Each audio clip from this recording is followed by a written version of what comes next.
they made soup. We called it Green Death.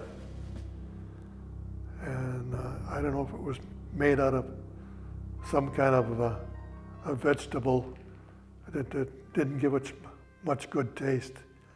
And I think we got there in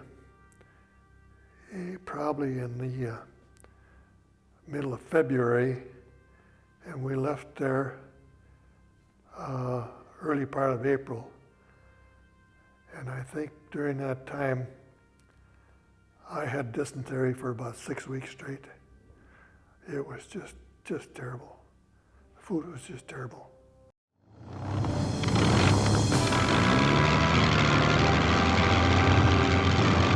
They knocked down 3 planes. 8 missions you were lucky, 10 somebody up there like you, 25 was almost an impossibility. The plane blew up and I got knocked out. Welcome to Air Combat Journal. Today's journal entry features Part 2 of B-17 tail gunner Kelly Martinson. Part 1 of this 2-part series detailed Kelly's Army Air Corps training as a B-17 gunner and his bailout over Belgium. Part 2 picks up with his capture, forced marches, and internments in multiple POW camps across Belgium and Germany. This is a compelling narrative of a typical B-17 gunner's life as a POW. This is your pilot, John Sermon, asking you to strap in and sit back. Air Combat Journal is ready for takeoff. Interrogation. Well, we were in a room that was probably 4 feet wide, with a bunk that was probably 2.5 feet wide, and maybe the room was maybe 7 or 8 feet long. And there was just room enough for the bunk and the interrogators to come in. They come in 2 or 3 at a time and try to get you to talk. And I know I just laid on my cot when they come in, and there was a window, of course, in the room, but it was all darkened, so you couldn't see out at all.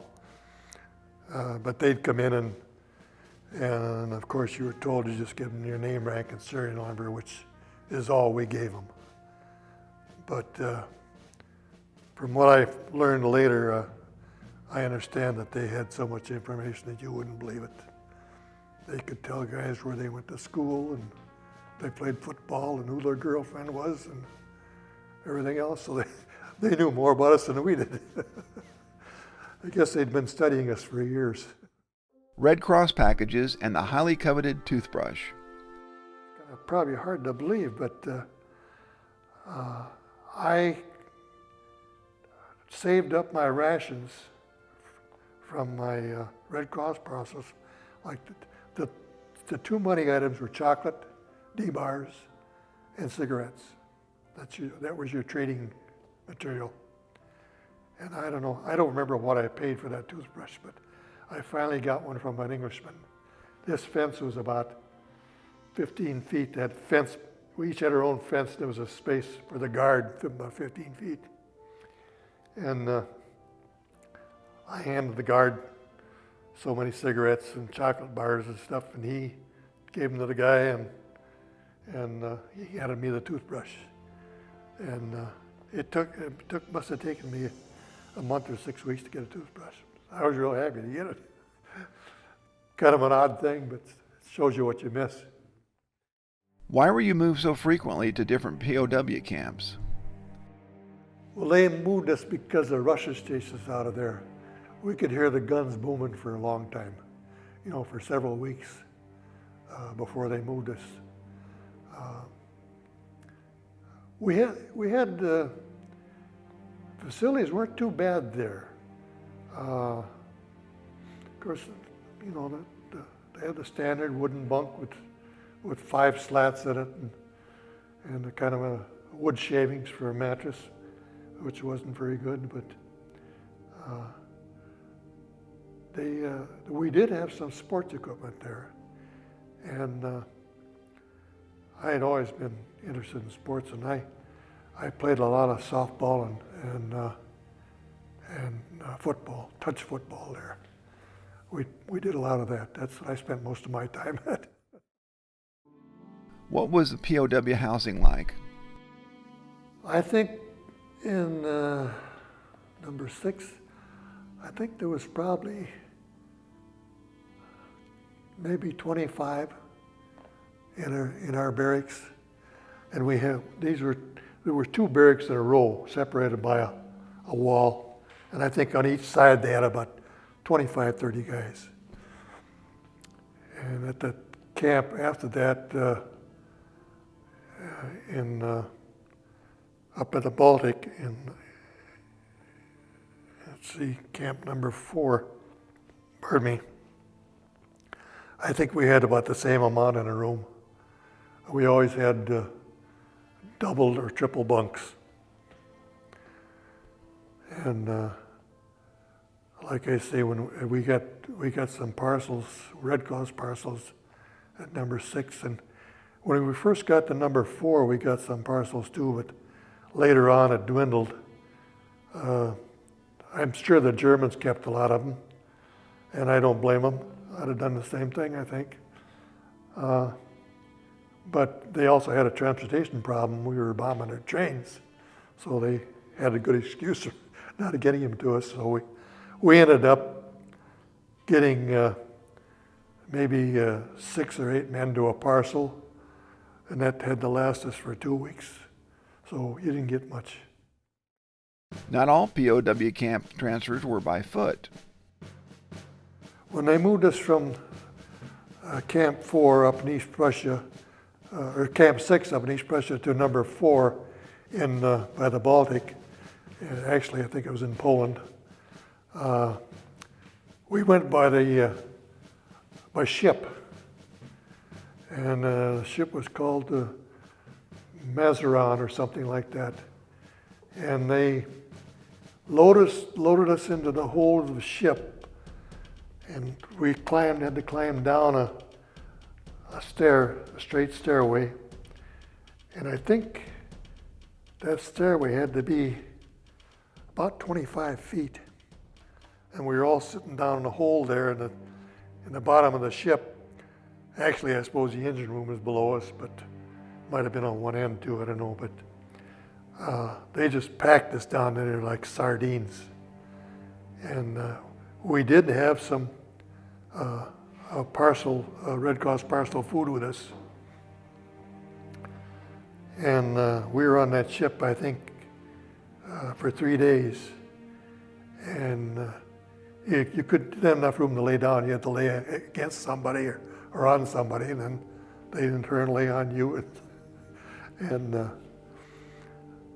the funny part of it was they used to pass us down a water bucket, give us some water. And of course, there had to be, in that ship hold, there had to be several hundred guys.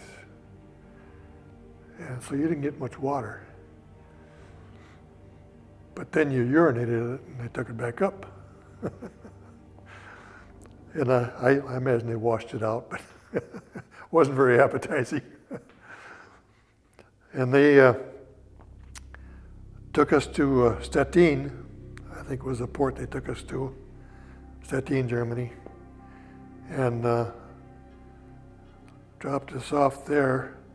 And we took a railroad car to some other point, which was about, I've heard different figures, from 1 to 3 miles from camp. And when we got out the railroad car, one thing kind of funny that happened, that they called roll call, and it came to a guy's name was Koenig. And the German, of course, spoke real good English. He says, "Koenig, hey, you're fighting on the wrong side," he says. I always got a kind of a kick out of that. But there they leg angled us. They tied 2 of us together with leg irons and handcuffs. And they ran us to camp. And they had these young German soldiers that were probably the Hitler Youth, they called them. They were anywhere from, I guess, from 12 to 16 years old. They had them armed with bayonets, and they had the dogs after us, and they bayoneted us. I was very fortunate. I did not get bayoneted. I told the guy I was strapped to, we had to run down it was like running down a meadow where they'd had horse-drawn carts. So you had a rut here and a rut over here. When I saw what was happening, I told the guy, I says, we got to run in the middle. So we ran in the middle. Neither of us got hurt. But I know one fellow that had, they claimed he had 127 marks in him. The third and worst POW camp. Third camp was Nuremberg, Germany. It was the worst camp I was in. The food was just terrible there. And I don't think we ever got a Red Cross parcel there. And they made soup. We called it Green Death. And I don't know if it was made out of some kind of a vegetable that didn't give it much good taste. And I think we got there in probably in the middle of February, and we left there early part of April. And I think during that time, I had dysentery for about 6 weeks straight. It was just terrible. The food was just terrible. And another bad thing we had was we had lice so bad there that you couldn't believe it. And where we used to spend our time every day is we'd take our blankets out, and luckily it was a little bit warmer then than down in south. It was warmer being down south. We'd spend the day picking lice. We'd pick them out and snap their heads and drop them, and spend all day picking the lice out of our blankets. And you go to bed at night and you could feel them jump from one place to the other, bite. Wasn't much fun. Surviving a forced march to the fourth POW camp farther from the advancing Allies. Something I forgot to mention is kind of interesting on our march. We always picked one guy to share your food with, you know. We called them muckers. I don't know where the name came from. M-U-C-K-E-R-S. And we'd march for a day, and then we'd hole up in a barn at night. And if we couldn't find a barn, we'd sleep in the outside, out in the outdoors. But most of the time we had barns, except for the first night when it rained. But they had such few guards, and they didn't guard us very well. Once they got us stopped for the evening, they were busy trying to get something to eat themselves, you know. And so I would always walk ahead of the group. Everybody would stop, and I'm sure there was some other guys did it too, but I'd walk maybe a half mile ahead, and I'd try to trade with the Germans for some food. And I remember there was one little house I stopped at, and there was a gal that lived there. I suppose her husband was in the service. And I imagine she was probably 35, 40 years old, I don't know. But the thing I remember so well is she had in the center of her living room, she only had about 2 rooms, but she had a little cage that was just boards on 4 sides about this high, full of young chicks, laying hens, but they were just little chicks. And she was raising them. And she cooked me 2 fried eggs. I hadn't had eggs in over a year, you know. And Boy, I wanted to stay there, but I didn't dare. Because if they ever caught you, that was it. And I know we stopped another place where I got into the house. It was a big farm, and I got into the farmhouse. And I was trying to get something to eat from there was 3 or 4 women in there from them. Another place I'd like to find to stay because they had plenty of food there. But again, I didn't dare. But another occasion I had, is I walked into this house and it had a long hallway. The house must have been like about 40 feet long. And rooms on each side. It was like going in almost like an apartment building, but the hallway was only about that wide. And I was way down at the end of that hallway. I knocked on the door, and some German guy came to the door, and I was making motions to him that I wanted to trade for food and stuff. And he says, they were bombing the hell out of him over there. And when he did that, I turned around and walked out. I was all by myself. I got out of there. What things could you use for bartering? Well, we had some rations with us, that we had kept, cigarettes and chocolate. You just kept those as long as you could, And then when you ran out of that, you'd just beg for food.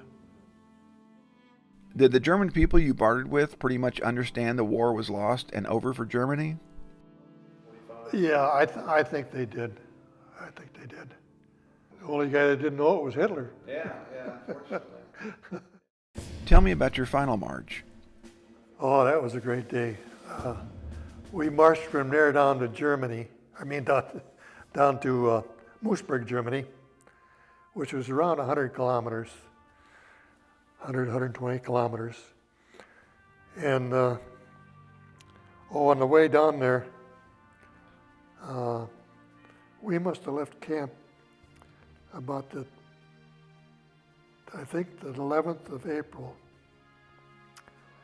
And we got, the first day out, we got strafed by our own P-47s, 3 of them, strafed our column.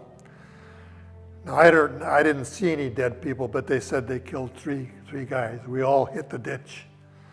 I know I hit the ditch right next to a German, and it was common practice to give him his gun and get back up and get going, He only had probably one guard for maybe 75 or 100 men, and these guards were old. You probably could have escaped any time you wanted to, but there was no sense escaping at that time because we knew the war was almost over. Plus the fact if you did escape and you got caught by the SS troopers, they would just shoot you. So the odds were better to stay with the group. The thing I remember most about that trip, I think, other than the strafing, was they told us when Roosevelt died, April 12th, and our column stopped, and I can remember looking way down around the hill and up the line, and you could probably see a mile down the road of our column, all stopped, and they let one of the GIs go up, partway up one of the hills, and he played taps. And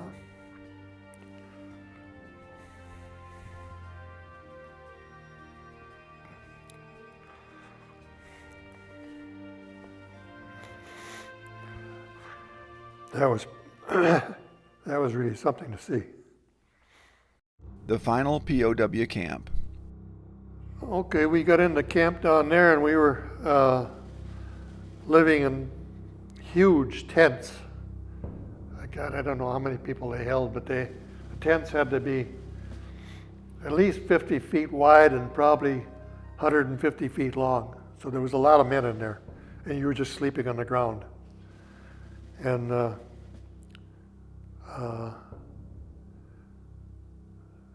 we were, they had all kinds of,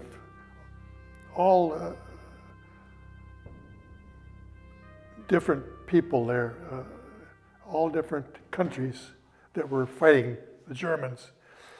Surviving bully guards and liberation. We had one German guard that was a mean son of a gun. He was about 7 feet tall, I think. God, he was a big guy, and he had shoulders like this.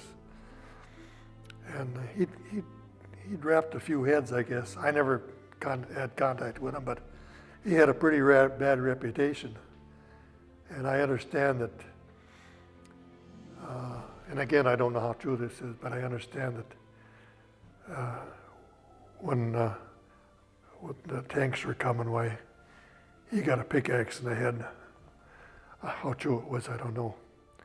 But it was a wonderful thing. The 51s, they had P-51s, barrel rolled over our camp at about 100, 200 feet. You could see the pilot. And time after time, they barrel rolled over the camp. And of course, everybody was running around, and there was some small arms fire going on, and there was one guy that got hit by a stray bullet. I think he was a Frenchman, but I don't know of any other people that got hurt or not at all. But they surrounded the camp, and then there was a church tower in town. Germans were holed up in there, and I guess they really blasted that thing. So what happened when they opened the gates, a lot of the guys took off and went to town. I went to the nearest GI truck, and I kept asking for anybody from Minnesota. And I ran across a guy from St. Paul. I says, you got anything to eat? He gave me about 20 pork chops. And I took those back to camp, back to our tent. And a bunch of us made a fire and ate those things. I got sicker. Just the fat. Even just the meat would be bad enough, but the fat was worse. And I know when we left the camp, we were liberated on April 29th, 1945, but they couldn't get us out of the camp until May 8th. And they took us out by truck to Regensburg. And then we got on C-47s from there and went back. But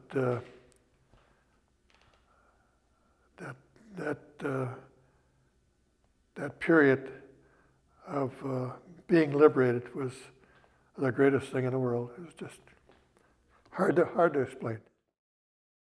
How were you liberated? We were liberated by Patton's 3rd. I think it was on 99th Infantry. And the way it happened was one night we heard the tanks firing over our camp into Moosburg. That was right in back of us. They came in from the west, as I remember, and the town was east of us, and they fired all night long. You would hear it go just like that, time after time after time. And the next day, we looked out and we saw, I counted 14 tanks coming over the hills. And they got to a certain point, so the German guards just threw their guns and left. After liberation, getting Nurse back to a healthy weight. I don't know how much I lost actually. I weighed about 180 when I got shot down. And like I say, I just turned 23 weeks before that. And I think when I got discharged, I probably weighed around maybe 120. And when they flew us out of Regensburg on these C-47s, by the way, a guy by the name of Klinger was one of the honchos in our camp, American. He appointed me to have charge of about 30 guys going on the trip back. I was so sick, I was following them from those pork chops. But we got on a C-47, and we were supposed to go to the Lucky Strike camp in Le Havre, France. I found this out later. Our plane ended up in England. Now, the story was that the pilot got lost. My wife says, yeah, he had a girlfriend in England, which probably is true. Anyway, our plane was the only one that I know of that landed in England. So the first thing they did was delouse us. And then they put us in a hospital. I think we were in a hospital for 14 days, something like that, 14, 16 days. And they fattened us up, got us started. They wouldn't let us eat too much to start with, which was good. And I understand that a lot of guys got real sick in the Lucky Strike camp. I heard of one guy that supposedly ate 9 or 11 donuts. He died. He was so hungry that he just kept eating donuts, and nobody stopped him, and he died. Was the B-17 an effective fighting platform? I think it was a fantastic plane. It would take a lot of punishment, and you'd see those planes come back. They're pretty well battered up. I've got a picture at home that was in the Seattle paper when we had our reunions out there, our 305th in 1985.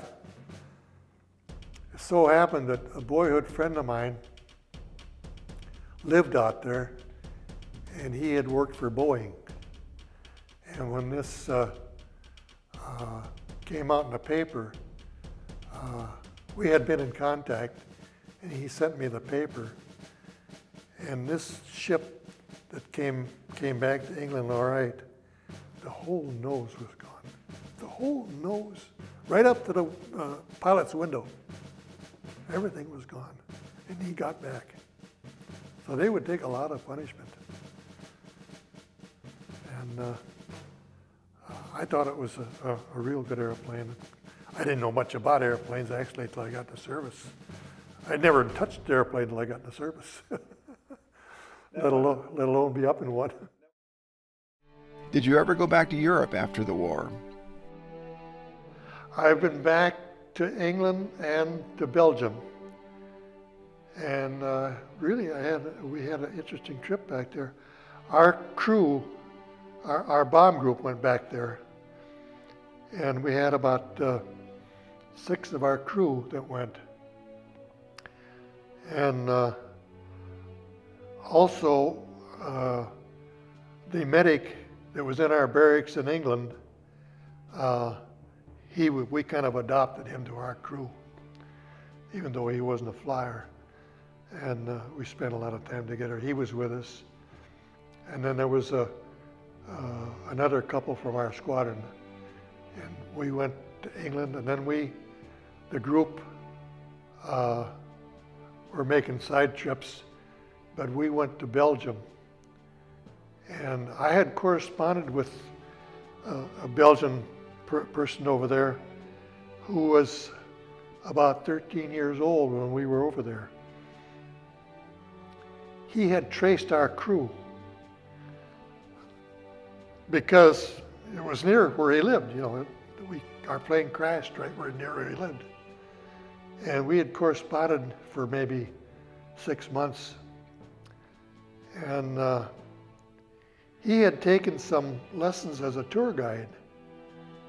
So he guided us around for a week, which was a wonderful experience. And that was in Ghent, Belgium, and Liège, I think they call it, and Brussels. So we went back to see the prison we were in Brussels. Is it still? Still a prison, yeah. And he took us back to where our plane crashed. We couldn't get back in there. There was a big oil company there now. So we didn't actually see the crash site. But I saw the police station where they had us holed up in the police station there. And one thing I forgot to mention to you too, interesting.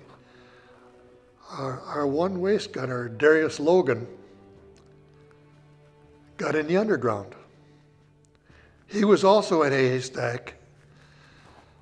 And the first night he was there, some Belgians came and left a note for him and something to eat. Now I don't think he was anywhere near where we were, but they said, stay where you are, we'll be back to get you at midnight. So he stayed right where he was, and sure enough, at midnight they came and got him. So he lived over there with two different families. Now he got shot down in March until September, when the Americans came through and liberated them. And the Germans would come around and he would pretend he was a deaf mute, one of the family. And they had hiding places for him, under the floor, in the well pit, in the barn. Those old, I understand, French and Belgian homes from the First World War had hiding places in back of the stairwell, false rooms or false walls, and they would have a place to hide when the Germans come. And so they hid him out until September when the Americans liberated us. And he had gone back there several times after the war, and they treated him like a king. In fact, they made him honorary mayor of the city. So that was a kind of an interesting thing. He was the only guy that didn't get captured. Are any of your fellow crew members still alive as of the date of this recording on March 3rd, 2004? Oh yeah, there's 4 of us left. Goodell, our top turret gunner, Pete Wallach, our ball turret gunner, Bob Sage, our radio man, and myself. Unfortunately, our pilot stayed in the service, got killed in 1946, a year after we got back, in a plane crash. In early 51, our co-pilot, I understand, stayed in the service, got killed in a plane crash in Texas. Now, were these military planes? I think they were both military planes, yeah. I don't have any data on them, but it's just from what you hear. And Eddie, our co-pilot, the one that died in Texas, I understand that the plane was headed into town, and he stayed with the plane and steered it away from the town. He's quite a guy. Do you have any regrets regarding your war experiences? No, actually, no regrets. People often ask me about it. how like how I liked the experience. My stock answer is it was $1 million experience. I wouldn't give a damn to go through again. Kelly Martinson passed away in April of 2006 at the age of 82. He was buried at Fort Snelling National Cemetery in St. Paul, Minnesota, with full military honors. His humble military history and valor live on here at Air Combat Journal. If you've enjoyed this oral history, check out my other interviews on this Air Combat Journal YouTube channel. I try and post 2 interviews per month. Also, please support this channel by subscribing. Subscribing is easy.